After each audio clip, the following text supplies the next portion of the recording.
America के national security adviser Jack Sullivan ने एक डिस्कशन में ये कहा है कि इंडिया में जो G20 समिट हो रही है वहाँ पे चाइना का ना आना या चाइनीज़ प्रेसिडेंट का ना आना, इट मीन्स कि चाइना जो है वो स्पॉइलर है। डेलीगेट्स और जो जर्नलिस्ट हैं वो कहाँ पर आकर ठहरेंगे, कौन कौन से होटल में। अब प्रेसिडेंट जो बाइडेन के लिए यही सामने आया है कि वो स्टे करेंगे ITC Maurya presidential suite on. नमस्कार दोस्तों, जय हिंद। दोस्तों, भारत के प्रधानमंत्री मोदी जी G20 मीटिंग से पहले आसियान समिट के लिए इंडोनेशिया पहुंच चुके हैं। इंडोनेशिया में भारत के प्रधानमंत्री मोदी जी ने इंडोनेशिया के राष्ट्रपति से भी मुलाकात की है। क्या है पाकिस्तानियों का रिएक्शन। वीडियो को स्टार्ट करते, लेकिन उससे पहले यदि आपने हमारे चैनल को सब्सक्राइब नहीं किया तो सब्सक्राइब करें। वीडियो पसंद आए तो लाइक करें, कमेंट करें और शेयर करें। जय हिंद, वंदे मातरम।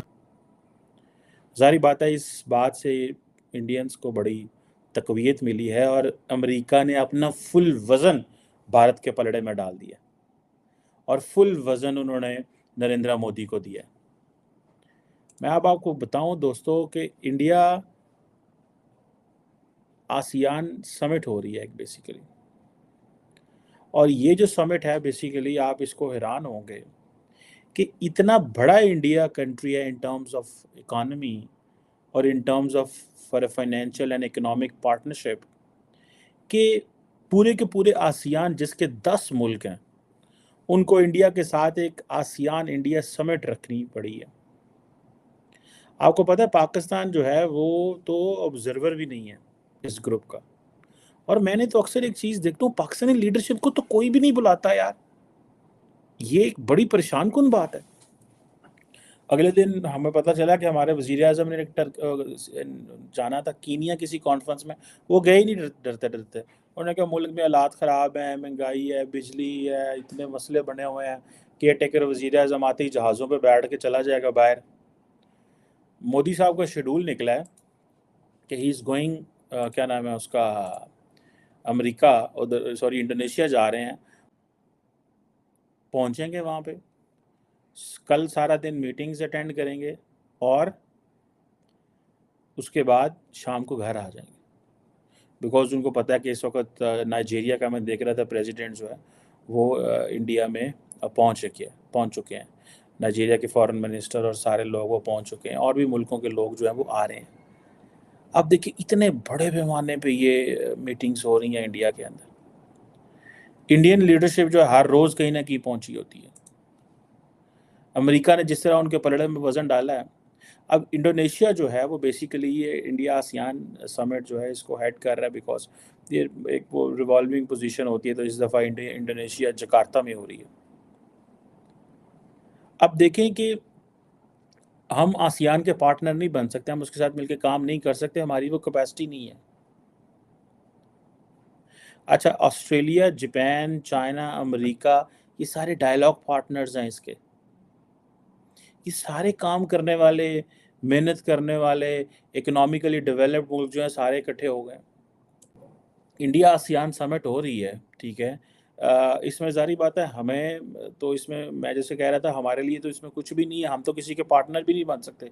हमें तो इंडिया जो है उसने ब्रिक्स में नहीं आने दिया, उसका मेंबर भी नहीं बनने दिया, वीटो कर दिया। पाकिस्तान ने अप्लाई नहीं किया हुआ, पाकिस्तान ने को फॉर्मली इसमें अप्लाई नहीं किया हुआ, लेकिन जब डिस्कशंस होती हैं तो डिस्कशन से पहले स्नब कर देते हैं ना। जैसे हमने इंडिया को OIC में जाने से स्नब करवा दिया, और किया भी। शाह महमूद कुरैशी उस वक्त फॉरेन मिनिस्टर थे, उन्होंने कहा नहीं, सवाल ही पैदा नहीं होता, हम इनको बुलाएं, ये करें वो करें। अब ये जो क्वेश्चन है कि ये जो क्या नाम है आसियान समिट जो हो रही है, अब आप इमेजिन कर लें ये कितने बड़े पैमाने पे इंडिया खित्ते में भी इंगेज्ड है, दुनिया में भी इंगेज्ड है। समिट ब्राज़ील में हो, अमेरिका में हो, कनाडा में हो, जो जकार्ता में हो, जापान में हो, इंडियन लीडरशिप ट्रैवल करती है और वो जाते हैं। और सुनने में आ रहा है कि काफ़ी ज़्यादा जो इनिशिएटिव हैं वो उस पर जो है वो डिस्कस होंगे। बातें काफ़ी ज़्यादा इस हवाले से। फॉर एग्ज़ाम्पल सुना है कि India ASEAN maritime security cooperation जो है, इस इनिशिएटिव को बूस्ट दिया जाएगा। और इससे अगर India ASEAN maritime security cooperation, क्योंकि देखिए India is all set to be the maritime power, and if India is trying to be the maritime power, there are multiple angles to it. One, ठीक है जी, हम जो global communication सी lens हैं उसकी रखवाली करेंगे। सेकंड, हम पायरेसी और इंटरनेशनली जो है उसकी टेक केयर करेंगे। थर्ड, हम चाइना को वॉच करना चाहते हैं और उसके जो एम्बिशंस हैं in the Indian ocean and the Pacific ocean उसको वॉच करना चाहते हैं। फिफ्थ, जो ज़ाहिर बात है इम्पोर्टेंट पॉइंट है कि when India becomes a naval power और अ मैरीटाइम पावर, तो दैट बेसिकली इट डिटर्मिन्स कि इंडिया जो है वो अपने जितने भी छोटे छोटे आइलैंड्स हैं या जितने भी मुल्क हैं वहाँ पे ये करेगा कि भाई इंडिया जो नेवी है वो हर जगह पहुँचती है।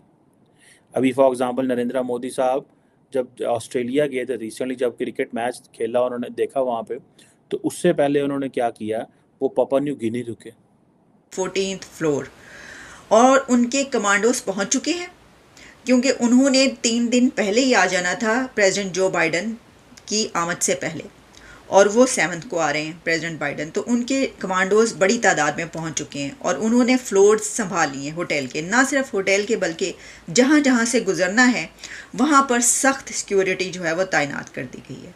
अच्छा, अब जैसे कि ये हमने बताया कि जो उनकी सिक्योरिटी का स्टाफ है वो सिर्फ ऐसा नहीं है कि 14th फ्लोर पर ही होगा जहाँ पर वो होंगे, नहीं, बल्कि इसके अलावा हर फ्लोर पर उस होटल के उनका स्टाफ, सिक्योरिटी स्टाफ और कमांडोज मौजूद रहेंगे।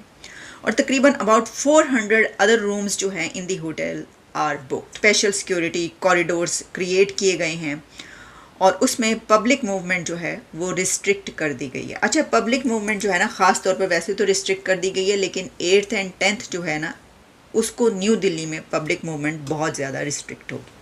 उसके लिए बाकायदा रोड्स जो हैं वो, जिस तरह मैंने आपको ये कहा कि जब सिक्योरिटी कॉरिडोर बना दिया जाएँ और पूरा एक वो हो जाए तो ज़ाहिर है कि फिर शहर के चंद इलाके या रोड्स ऐसी रह जाती हैं कि जो लोगों के लिए खुली छोड़ी जाती हैं कि यहाँ से आप ट्रैवल कर सकते हैं, बाकी एरिया में आप नहीं जा सकते।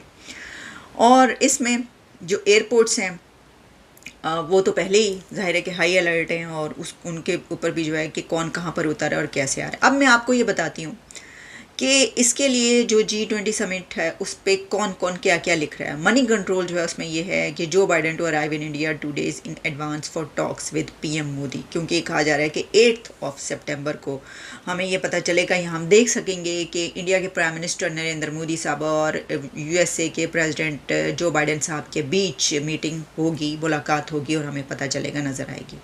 अच्छा, फिर जो फॉक्स न्यूज़ है उसको ऐसे लिख रहा है, Biden says he is disappointed China she reportedly will skip upcoming G20 summit in India. तो प्रेसिडेंट बाइडन जो है उन्होंने कहा है कि मैं डिसअपॉइंट हुआ, मैं बड़ा मायूस हो गया हूँ कि प्रेसिडेंट शी जो हैं वो नहीं आ रहे। अब वो उन्होंने उन पे तंज की है, उनको उन्होंने ये टीज़ किया है कि वो क्यों नहीं आ रहे, मैं तो उनसे मिलना चाहता था, ये क्या सूरत हाल है। लेकिन है ऐसे ही, वो कहते हैं, उन्होंने कहा है कि वो उनसे मिलना चाहते थे और I am disappointed but I am gonna get to see him, मैं फिर भी उसको मिलूँगा। हैं जी, उन्होंने मिले बगैर छड़ना नहीं शी साहब ने, तो शी साहब कह रहे नहीं मैं नहीं आना मैं नहीं मिलना चाहता, तो भाग रहे हैं। प्रेसिडेंट शी जो हैं वो नहीं आ रहे और इसी तरह प्रेसिडेंट पुतिन जो है उनके बारे में भी ख्याल है और ख़बरें तो यही हैं कि वो भी नहीं आ रहे। लेकिन क्योंकि एक बहुत ही बड़ी समिट है तो वो इतने बहुत सारे और लीडर्स आ रहे हैं कि उनकी इस सिलसिले में तो ज़ाहिर है कि कमी नहीं होगी कि वो, लेकिन जो कुछ और एंगल्स हैं जैसे कि यूक्रेन और रशिया की वॉर है, उसके हवाले से ये होगा कि हो सकता है कि अगर ये लीडर्स जो नहीं आ रहे वो आते तो उसके ऊपर ज़्यादा बेहतर तरीके से बात हो जाती। कुछ इस तरह की चीज़ हम दे सकते हैं, वरना तो इतनी बड़ी तादाद लीडर्स की आ रही है कि उनकी कोई कमी महसूस होने का चक्कर वक्कर नज़र नहीं आ रहा। अच्छा, फिर इसके बाद जो ABC न्यूज़ है वो लिख रहा है कि despite Xi's decision not to attend G20 in India, China says bilateral ties are stable.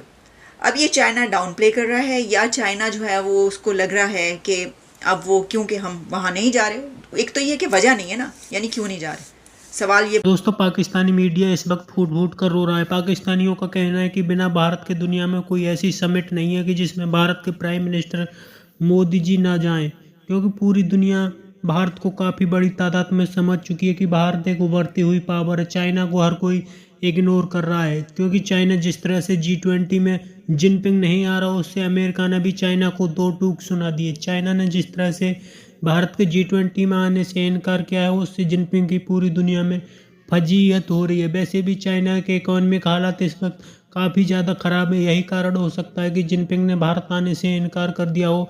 साथ ही जिस तरह से G20 की तैयारियां दिल्ली में हो रही हैं, उसे लेकर के दुश्मनों के इस वक्त होश उड़े हुए हैं। इस वक्त पाकिस्तान और चीन भी काफ़ी ज़्यादा परेशान है, क्योंकि जिस तरह से भारत G20 को करा रहा है, उससे भारत का कद दुनिया में बढ़ता चला जा रहा है, जो कि पाकिस्तान और चीन के लिए फ़ायदेमंद नहीं है। यही कारण है कि जिनपिंग G20 मीटिंग में नहीं आ रहा। आपकी क्या राय कमेंट में जरूर शेयर करें।